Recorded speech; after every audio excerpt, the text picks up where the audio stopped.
میخوانی پنجمی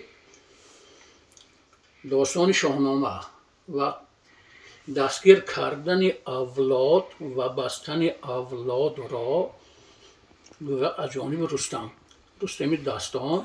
ضیاءالدین میرزایف متخلص به ضیاءالدین نقشبند حالا 7 خوان رستم داستان را از روی اثر شاهنامه به رشته تصویر میکشد. این کار را او تقریبا 1 سال پیش شروع کرده و نیت دارد تا زمستان امسال به معرض هواداران رسامی گذارد. در این وقت مثال کسی من نگفته است اون که مثال از فردوسی یک چیز کاش. این چیز در فطرت انسان نهاده شده است که وطنش دوست دارد، ملتش دوست دارد، تاریخ گذشته خلقش دوست دارد. این چیز یک شوق و ذوق وطن دوستی، یک شوق و ذوق میهن دوستی، میهن پرستی که من به همین کار دست دادم.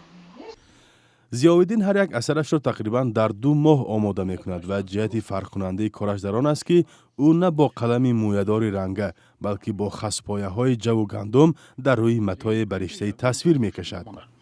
مثال پیوسته هر ساعت و دقیقه ده نمی چسبیم ده. مثال اینا کمتر کار میکنیم، بعد فکر میکنیم، اندیشه میکنیم.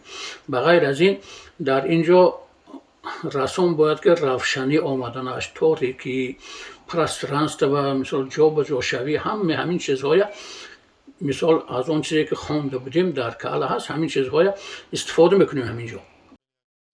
رسامان میگویند با این نوع هنر در تاجیکستان نو روبرو میشوند.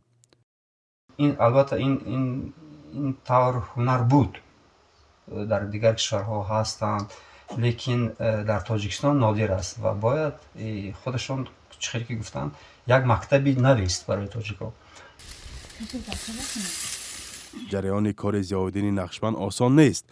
از درویدن خسپایه گندم و جو تا آماده کردنش با محلول های گوناگون زحمت زیاد می طلبد.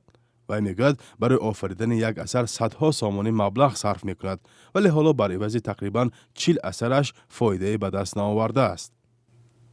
من حالا یگان کار نفروختم یگانجا، فقط برای مثال یک جا نمایش گذاشتم به مقدار اثرها در کار، هم مقدار بود کردم در کار.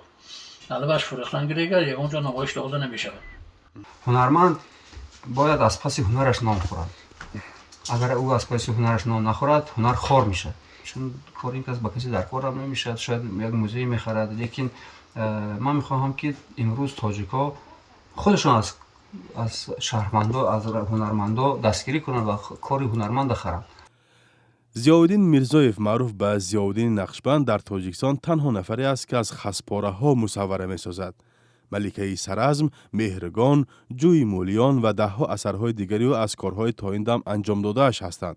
و تا حال فقط در چند نمایشگاه داخل تاجیکستان اشتراک کرده و نیت دارد این اثرهایش را به بیرون از کشور نمایش بدهد. مثال خدا خواهد امیدوارم که با حکومت دستگیری هم میکند. باز یگان ممکن شاید که عنوان پیشنهاد کنم برای این صنعت نو. البته اینجا با میدونم امیر جان یک امید ویش همین، مثال هر چه توکلی هم کار نمیکنه، یک امیدی هست. فرزا محمدی، رادیو آزادی، شهر پنجکند.